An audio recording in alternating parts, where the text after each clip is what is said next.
What's going on, everybody? Welcome back into the Fantasy Pros YouTube channel. My name is Lucas Wencl, and today we are talking about 10 players that you should be looking to stash ahead of the Week 3 slate and ahead of next week's waivers as well. But before we dive on into that list of players, you can take the guesswork out of waiver wire decisions with Fantasy Pros Waiver Assistant. It will give you instant analysis on potential moves from over 100 fantasy experts. You'll also discover both the weekly and rest of season impact for every waiver ad. All you have to do is visit fantasypros.com/myplaybook or download the Fantasy Football My Playbook app.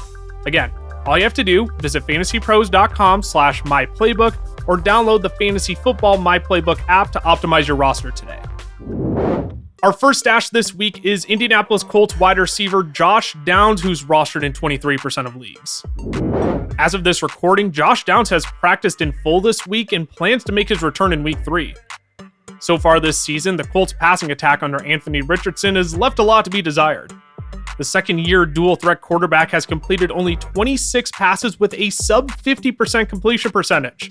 That's not great. However, in Downs' rookie season, he caught just shy of 70% of his passes out of the slot. Now, being a low average depth of target wide receiver out of the slot doesn't spark fireworks like Alec Pierce on the outside, but there's a chance things click between Downs and Richardson to bring some stability and rhythm. Downs is 100% worth the stash in PPR leagues if you have a roster spot for him. Second on our list is Cam Akers, running back for the Houston Texans, who's rostered in 7% of leagues. Joe Mixon exited Week 2 after suffering an ankle injury, and as of this recording, both he and Dameon Pierce haven't practiced this week. It was initially reported that Mixon was likely to miss Week 3, and it may be trending that direction. Despite DeMeco Ryans' optimism for Mixon to play, the door is open for Cam Akers. In Mixon's absence last week, both Dare Ogunbowale and Cam Akers were given some run, but it was Akers who got 7 carries and racked up 35 total yards. The Vikings defense under Brian Flores has been stingy against opposing running backs thus far, but with how high-powered this Houston Texans offense is, they should still find themselves in the red zone, leading to scoring opportunities for the fifth-year vet. The third player to stash is San Francisco 49ers wide receiver Jauan Jennings, who's rostered in 14% of leagues. Kyle Shanahan announced on Monday after their Week 2 loss to the Vikings that Deebo Samuel would be out multiple weeks with a calf strain. The 49ers likely spent their first-round pick in the NFL draft this year on wide receiver Ricky Pearsall for situations just like this, but he's currently on the non-football injury list and won't be eligible to return until Week 5 at the earliest. That opens the door for Jauan Jennings, who, with Christian McCaffrey still on IR, finds himself as the third option in this 49ers passing game. Last year when we saw Jauan Jennings without Deebo, he drew 9 targets against the Minnesota Vikings. The 49ers draw a date with the Rams this week, who know a thing or two about giving up fantasy points to wideouts this year. If things go well, Jennings would be a top ad going into Week 4, so let's beat your league mates to the punch. Coming in next on our list is D'Onta Foreman, running back for the Cleveland Browns, who's rostered in 6% of leagues. I don't know what exactly prompted the shift in Week 2, but after only playing a singular snap in Week 1, Foreman played 27 snaps against the Jaguars and was given 14 carries. For context, Jerome Ford played 32 snaps, but was only given half as many carries. I'm willing to attack ambiguity here, especially with a favorable matchup with the New York Giants in Week 3. They've given up 26.5 fantasy points per game to running backs over the first 2 weeks, including both Aaron Jones and Brian Robinson to top 90 rushing yards. Assuming this Browns defense can shut down the Daniel Jones-led Giants, the Browns should be in favorable game script to continue feeding their running backs the ball.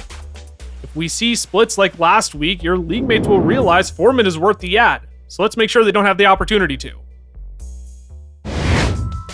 We're going back to the Rams well this week and stashing wide receiver Jordan Whittington, who's rostered in 5% of leagues. Look, without both Puka Nacua and Cooper Kupp, the targets have to go somewhere in this offense.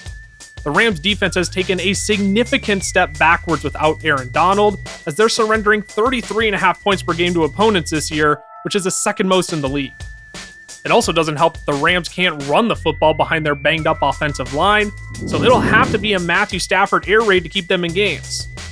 Whittington came in to relieve Kupp in Week 2, playing 26 snaps and running a route on half of them. Stafford shared the sugar in this game with 5 different wide receivers drawing a target, but Whittington could slide nicely into the slot in Kupp's absence. Sean McVay made 0 adjustments to personnel usage last week and exclusively trotted out 11 personnel. If that remains the norm in week 3, Whittington will find himself in the slot frequently, and we could see what the 6th round Texas product is made of against the 49ers. Another Los Angeles Rams player you should look to stash this week is tight end Colby Parkinson, who's rostered in 32% of leagues. It didn't pan out for Parkinson last week, but once again, we saw him dominate snaps. He played 42 of 52 possible snaps and ran the 3rd most routes on the team behind Demarcus Robinson and Tyler Johnson. Considering there are only 6 tight ends averaging more than 10 fantasy points per game this year, I'm willing to take a stab on Parkinson still. Again, if Sean McVay is going to continue rolling out 11 personnel, Parkinson will continue dominating snaps, automatically giving him ample opportunity to draw targets.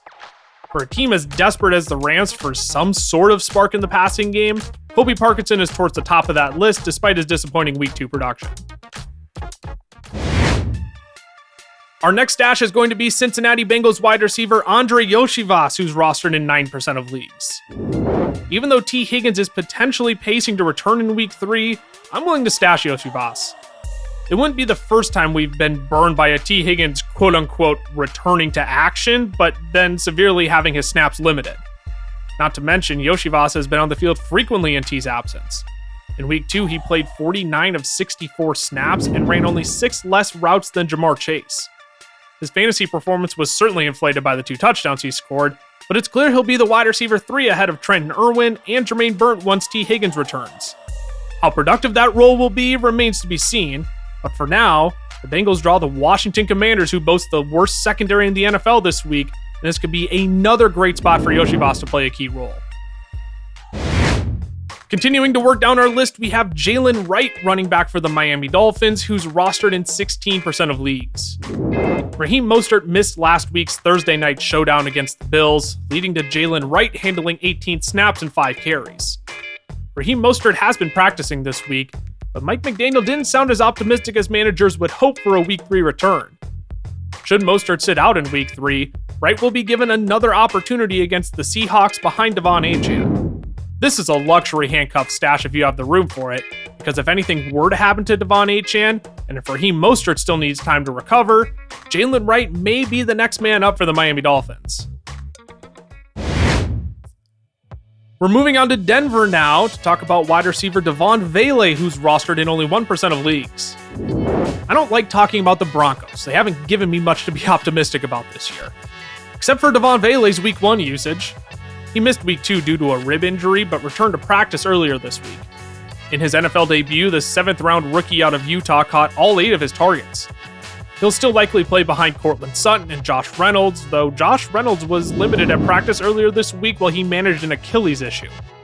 If Bo Nix is going to continue relying on the short yardage completions, there's a world where Vele becomes a PPR scam and has multiple weeks catching 5 to 7 passes while adding 40 to 50 yards. Those PPR points can add up quickly, and I'm at least curious enough with Vele to stash him ahead of a Week 3 matchup with the Bucs, whose secondary is beat up. The last player on our list this week is Minnesota Vikings wide receiver Jalen Nailor, who's rostered in 7% of leagues. Both Justin Jefferson and Jordan Addison were listed as questionable at the start of the week, though it's been said Jefferson likely won't miss any time after exiting Week 2 with a quad injury. Addison, however, didn't practice to start the week, and Kevin O'Connell has still deemed him day-to-day. In Addison's absence, Nailor led the team in snaps and routes run against the 49ers. If Addison also misses Week 3, Nailor should continue to slide in as the wide receiver 2 for the Vikings in a matchup that could spark fireworks against the Houston Texans. Alrighty, y'all, that is it. That's all I have for you today, but before we sign off, remember, you can take the guesswork out of waiver wire decisions with FantasyPros Waiver Assistant. It will give you instant analysis on potential moves from over 100 fantasy experts. You'll also discover both the weekly and rest of season impact for every waiver ad. All you have to do is visit fantasypros.com/myplaybook or download the Fantasy Football My Playbook app. Again, all you have to do, visit fantasypros.com/myplaybook or download the Fantasy Football My Playbook app to optimize your roster today.